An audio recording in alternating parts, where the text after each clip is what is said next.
Buongiorno e ben ritrovati a un nuovo appuntamento con A Voi la Linea. Protesta oggi negli ambulatori dei medici di famiglia che nel pomeriggio accoglieranno gli assistiti a lume di candela. Un'iniziativa messa in atto dalla Federazione Italiana dei Medici di Medicina Generale e in programma anche in Friuli Venezia Giulia. Sentiamo quali sono le ragioni.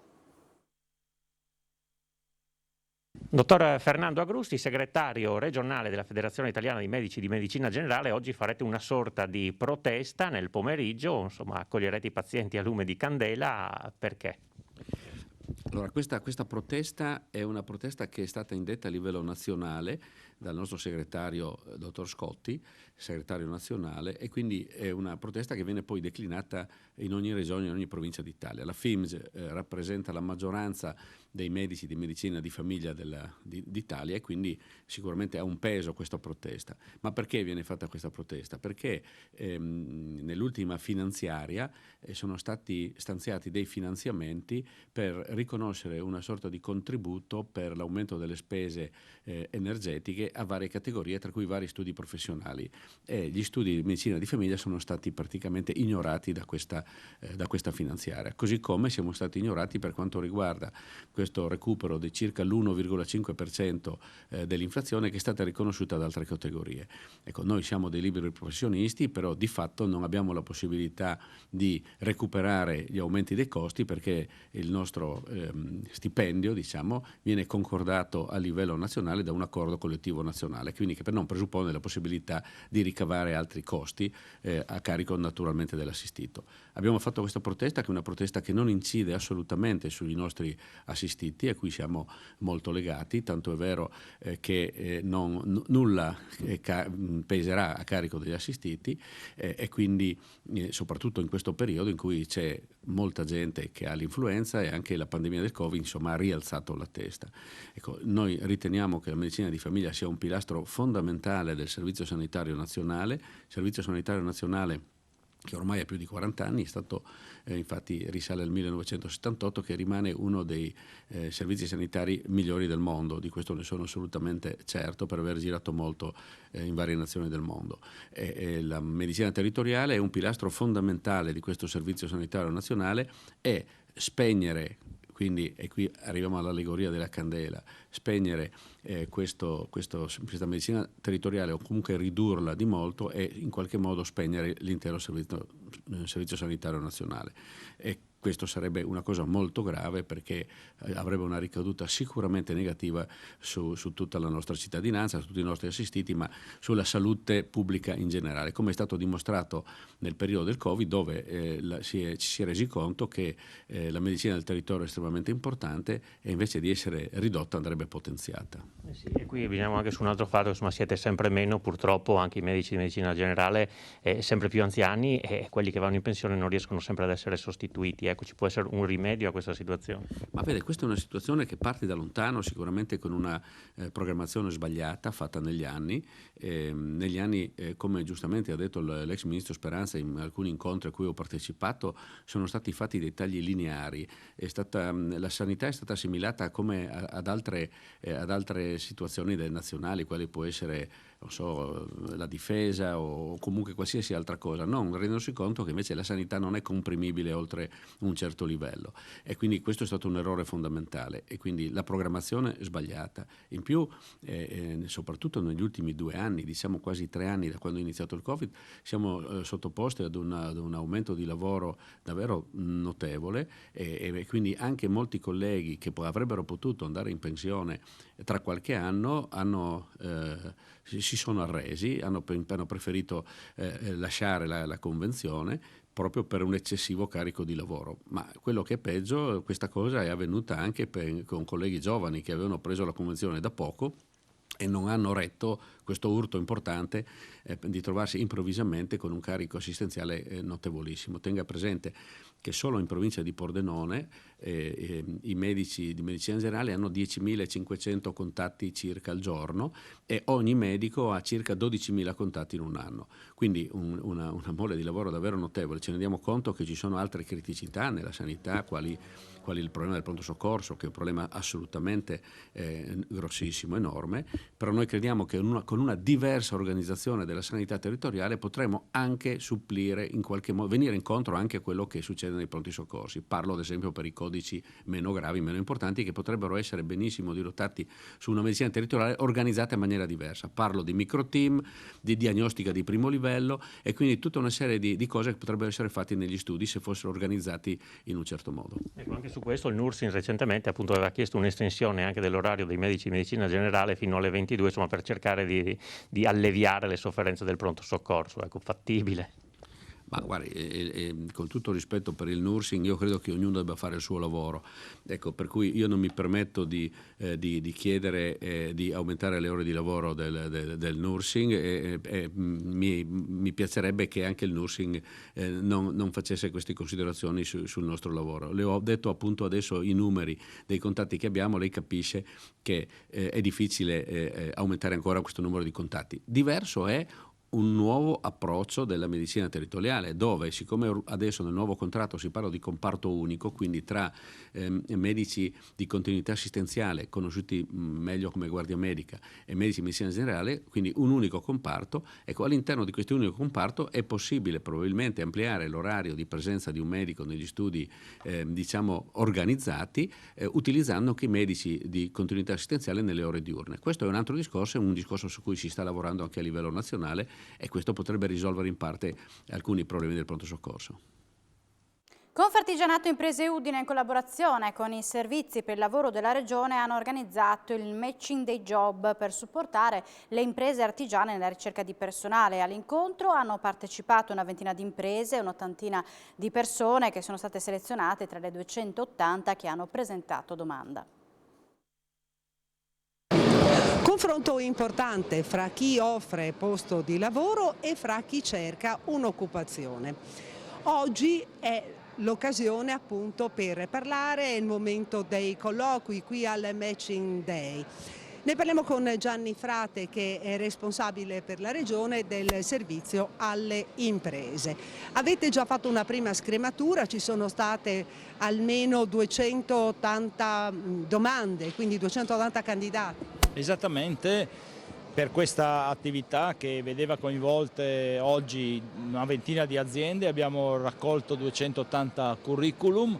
Abbiamo fatto una intensa attività di preselezione rispetto ai requisiti richiesti e alle esigenze aziendali. Abbiamo portato in presenza oggi 84 persone che avranno la possibilità di incontrare queste 18 aziende su un'opportunità per loro, sicuramente per mettersi in gioco, per trovare quel lavoro che magari stanno cercando. Ecco, le figure professionali che sono maggiormente ricercate in questo momento: falegnami, elettricisti, elettromeccanici, informatici, sì, ma anche parrucchieri.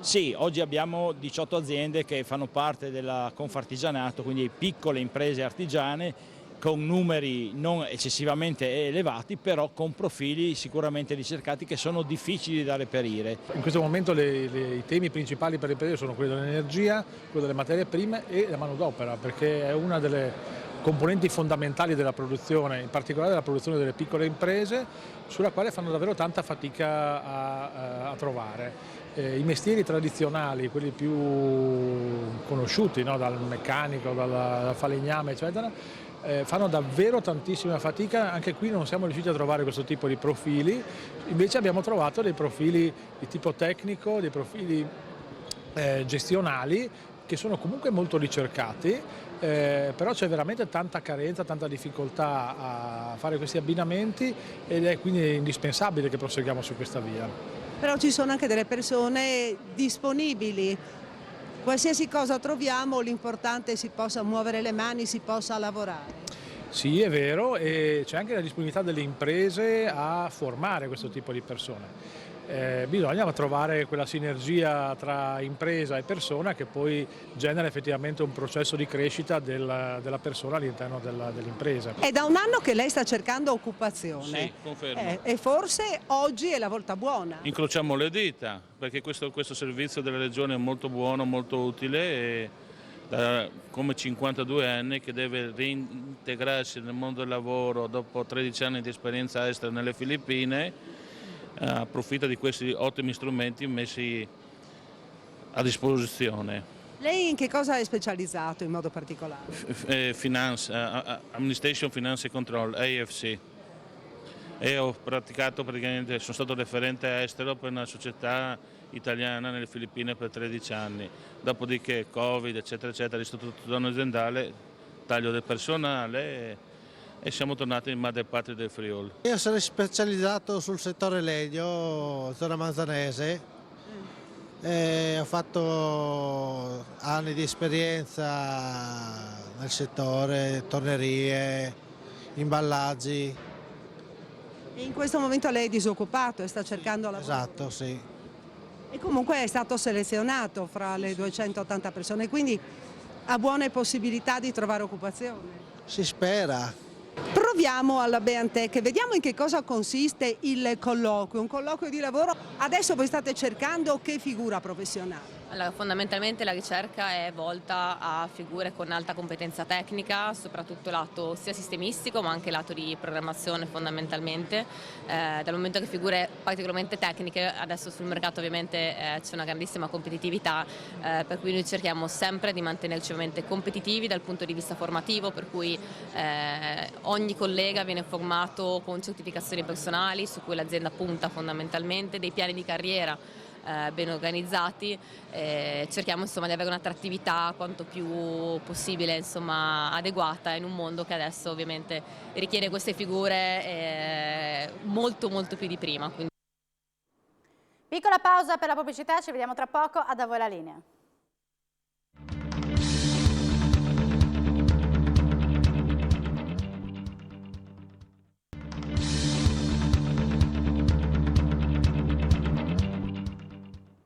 Bentornati a Da Voi la Linea. È stato acceso ieri sera l'albero di Natale all'interno del cantiere dell'ex Dormish, un simbolo di speranza e di augurio per il futuro. Intanto sono state praticamente ultimate le operazioni di demolizione, entro gennaio verrà posata la prima pietra della nuova costruzione.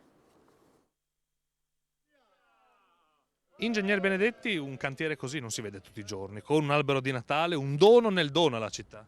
L'albero di Natale ha un simbolo di serenità, di famiglia, di auspicio e quindi siccome il tutto ha bisogno di auspicio faremo il massimo perché sia di soddisfazione per tutti.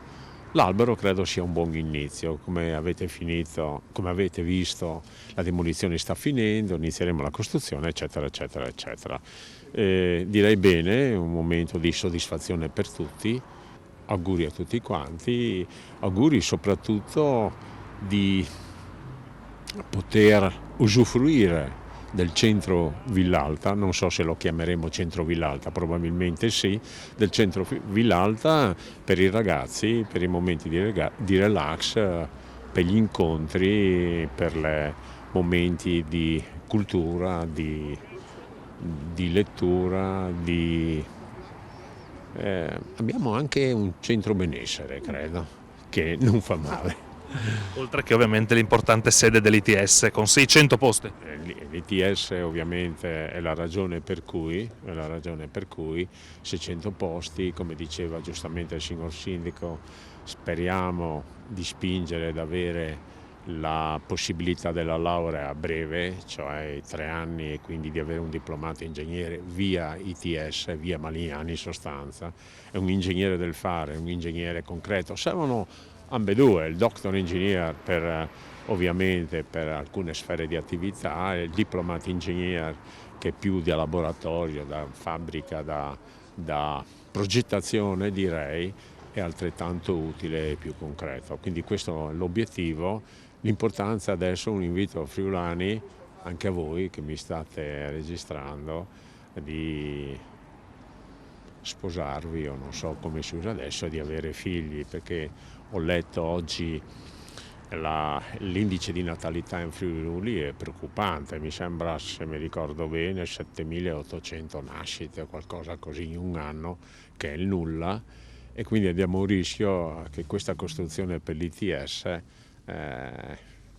faremo la scuola per i pensionati, metà ITS, metà pensionati, quindi a parte le battute, un auspicio di ritornare a dare forza alla famiglia, alla continuità di ognuno di noi, che è per lo più, diciamo almeno per molti aspetti, rappresentata dai figli. Sindaco, un cantiere così non si vede tutti i giorni, con un albero di Natale al centro, un cantiere molto importante per la città. L'ingegnere Benedetti diceva un dono nel dono alla città. È vero, è una cosa particolare e molto bella, perché questo è un cantiere dove si sta lavorando moltissimo, adesso sono le demolizioni, poi crescerà verrà realizzata questa nuova scuola, il MIZ, qui nel centro studi di Udine. Siamo contenti perché le cose stanno andando molto bene, anche noi abbiamo avuto un finanziamento dalla Regione di 800.000 euro per realizzare la rotonda, quindi quest'area veramente diventerà funzionale, diventerà una cosa molto molto importante per la città.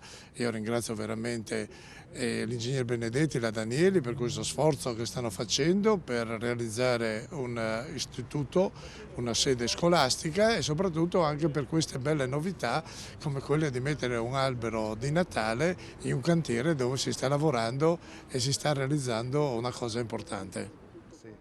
Ingegnere Fianco, di fatto sono conclusi i lavori di demolizione dell'ex Dormish, entro i tempi ci si aspettava che finissero entro il 2022.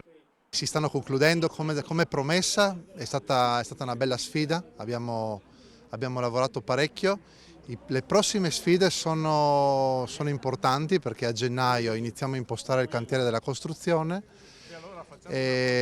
pali berlinesi, opere di sistemazione degli scavi, e poi fine gennaio le fondazioni. Da lì è tutta una ripartenza. I primi obiettivi sono quest'estate con la struttura in elevazione e il tetto probabilmente già settembre-ottobre. Da quel momento poi si inizia con involucri e finiture. I lavori di demolizione dell'ex Dormish sono di fatto finiti, quali difficoltà vede? Ci saranno ancora, penso, una decina di giorni. Quindi entro l'anno comunque saranno finiti. Avete dovuto affrontare diverse difficoltà però in questo cantiere. Beh sì, diciamo il tipo di costruzione che era una costruzione del 1880 se non sbaglio, molto ferro. Abbiamo dovuto fare molta attenzione, diciamo, perché sono 50 anni che facciamo questo lavoro, ma le difficoltà, insomma, ci sono sempre, sì, ci sono. È stato presentato oggi alla sede dell'Associazione Sportiva Udinese il progetto A Proprio Agio, che intende inserire bambini e ragazzi con disabilità all'interno dei corsi già proposti dalla Polisportiva. Alessandro Nutta, il presidente dell'ASU, e qui parte un progetto davvero molto interessante. Anzi, chi fosse all'ascolto, come può riuscire a far parte di questo progetto? L'idea principale è quella appunto che alla fine del progetto un genitore o un ragazzo stesso che voglia approcciarsi all'attività sportiva possa entrare all'ASU ed essere seguito nel suo processo di formazione sportiva a prescindere da quello che sono le sue peculiarità fisiche e intellettive. Questo però passa attraverso appunto lo sviluppo del progetto che abbiamo in mente, che è quello di una formazione a 360 gradi sulle disabilità e su come queste possono essere gestite all'interno di un gruppo o individualmente, a seconda, come dicevo, delle caratteristiche personali di ogni singolo atleta, voglio chiamarlo atleta. E questo passa attraverso appunto il progetto di formazione che abbiamo esposto oggi e anche attraverso la creazione di percorsi individuali per ogni singolo atleta che si approccia all'attività sportiva. Quindi l'idea finale è che alla fine del progetto, come diceva lei, un genitore o un atleta possa entrare all'ASU e trovare la possibilità effettiva di sviluppare un percorso sportivo. Quali sono le vostre aspettative ad oggi dopo averlo presentato questo progetto? le nostre aspettative sono quelle di appunto arrivare alla conclusione di questo progetto, no? Cioè a quella che potrebbe essere anche un'utopia, non lo sappiamo ancora, quella che appunto un genitore o un atleta siano effettivamente in grado di sviluppare un percorso personale e che sia rispondente anche a quelle che sono le sue esigenze, non imponendo un percorso ma sviluppando insieme un percorso di questo tipo. Come siete arrivati a questo progetto? Ne sentivate l'esigenza? Perché l'Associazione Sportiva Udinese in realtà ha proprio nei suoi moti istituzionali quello di seguire tutte le attività sportive a qualsiasi livello e di qualsiasi tipo. Quindi questa era un po' una parte che ci mancava nella nostra personale formazione di Associazione Sportiva Udinese, poter costruire un progetto che fosse integrato e che fosse omnicomprensivo.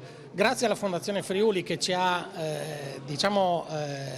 effettivamente sovvenzionato in questo progetto, che alla partenza chiaramente ha dei costi che non sono da noi in questo momento sostenibili da soli, e grazie agli Special Olympics che ci hanno dato tutto il supporto per quel che riguarda soprattutto la didattica del corso di formazione, abbiamo costruito questo progetto grazie a questi due enti che intendiamo sviluppare e portare a conclusione arrivando a quello che vi dicevo prima. Giuliano Crinori, vicepresidente XEM nazionale, lei parlava di inclusione totale, grazie anche a questo tipo di progetto. Sì, è un progetto che sembra ormai banale perché tutti parlano di disabilità, invece è un progetto molto innovativo. Con questo si vuole dare delle competenze nuove, delle certificazioni anche a tutti gli operatori che trattano con la disabilità. Si vuole dare la possibilità a tutte le palestre di poter accettare anche ragazzi con vari tipi di disabilità, sia intellettiva, sia relazionale, sia fisica, e dandogli delle competenze. Questo è il fine del progetto, grazie alla Fondazione Friuli che ci aiuta in questa partenza e grazie soprattutto all'ASU che mette a disposizione una delle strutture storiche di Udine le loro professionalità, le loro competenze per avviare questo tipo di progetto. Una bella iniziativa per chi in famiglia, appunto anche un figlio disabile, vuole fargli iniziare un percorso sportivo. Ecco, come fare per avvicinarlo a questo progetto? L'obiettivo è proprio quello, dare la possibilità a tutti, ma dico tutti, con qualsiasi tipo di disabilità, di entrare in una palestra e dire voglio fare ginnastica, voglio fare scherma, e l'istruttore deve essere in grado, in base al tipo di disabilità, di poterlo allenare. E quindi il risultato nostro è proprio di dare accesso, l'inclusione vera è quello che ogni persona può avere accesso a tutto, come tutti noi, perché poi la disabilità può anche arrivare dopo, o con gli anziani o con un incidente, però non è che questo deve cambiare la vita non solo a chi è soggetto della disabilità, ma anche a tutti i parenti. Con questo si vuole dare una vera inclusione, dare la possibilità a chi ha disabilità di entrare in una palestra e poter fare qualsiasi tipo di disciplina insieme soprattutto agli altri ragazzi. E questo, come è stato ribadito anche prima in fase di conferenza stampa, è più di aiuto per gli altri ragazzi, perché laddove c'è la disabilità state sicuri che non c'è il bullismo, non esiste bullismo. Ritorna la fiaccolata più lunga delle Alpi Giulie, la 50ª edizione della fiaccolata del Lussari, in programma il 1° gennaio a Camporosso, ma c'è anche grande attesa per la Coppa Europa di sci alpino. Oggi la presentazione nella sede della Regione a Udine. La 50ª edizione della fiaccolata del Lussari, ma anche la Coppa Europa di discesa libera. Partiamo dalla fiaccolata, che è sempre molto emozionante e suggestiva. Sì, sicuramente la fiaccolata è un punto fermo per tutta la valle e mi allungherei anche alla regione e anche la vicina Slovenia e Carinzia. La fiaccolata è nata quasi per caso da 9 nostri paesani che nel 1974 hanno pensato di salutare il nuovo anno con questo modo originale, e poi via via ha preso piede e siamo arrivati ai numeri di oggi. I numeri di oggi parlano di 250 fiaccolatori che scendono lungo la pista di Prampero, lungo i 3,5 km di pista, vestiti in costumi tradizionali, e ad attenderli sotto in paese dopo 50 minuti o anche un'ora circa 5.000 persone che si accalcano presso il polo parrocchiale, dove poi vengono fatti i grandi falò e i giochi pirotecnici. Il miglior modo per iniziare l'anno, di buon auspicio. Poi c'è la Coppa Europa in discesa libera 10 giorni successivi a questo evento. Sì, la Coppa Europa è ormai un altro appuntamento consolidato.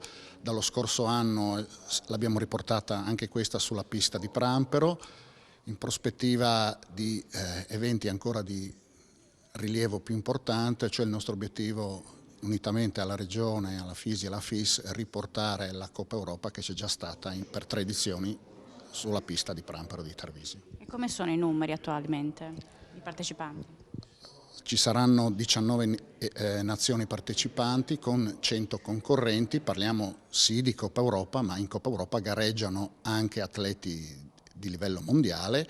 Basti pensare che proprio lo scorso anno, nella scorsa edizione, ha partecipato Marco Schwarz, che poi è andato a vincere la medaglia d'oro a Pechino. Sindaco, Fiaccolata del Lussari, sempre emozionante, sempre suggestiva e particolarmente interessante anche la Coppa Europa, perché porterà sicuramente anche tanti turisti.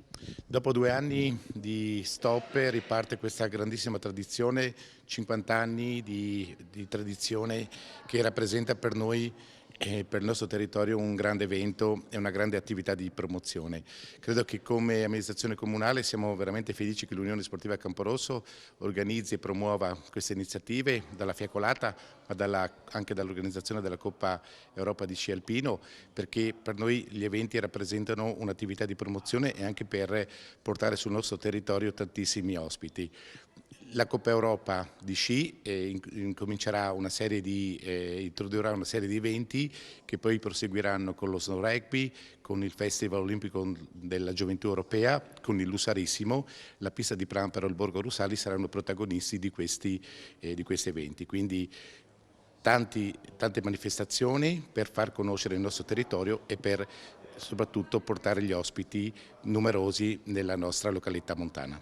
C'è anche tanta voglia di sci e sabato apre anche il vostro polo sciistico. Sì, io devo ringraziare Promoturismo perché sta facendo un grande lavoro, le piste tra poco saranno pronte, gli appassionati potranno godere di quello che è il nostro demanio sciabile della nostra impiantistica. Tarvisio si propone come uno dei poli più importanti della nostra regione dal punto di vista dello sci, ci sono anche in prospettiva dei molti progetti che la regione sta portando avanti per implementare e migliorare il demanio sciabile e l'impiantistica degli impianti di sci, e quindi come amministrazione comunale noi sosteniamo e ringraziamo la Regione per tutto quello che sta facendo per il nostro territorio. Anche la neve è arrivata?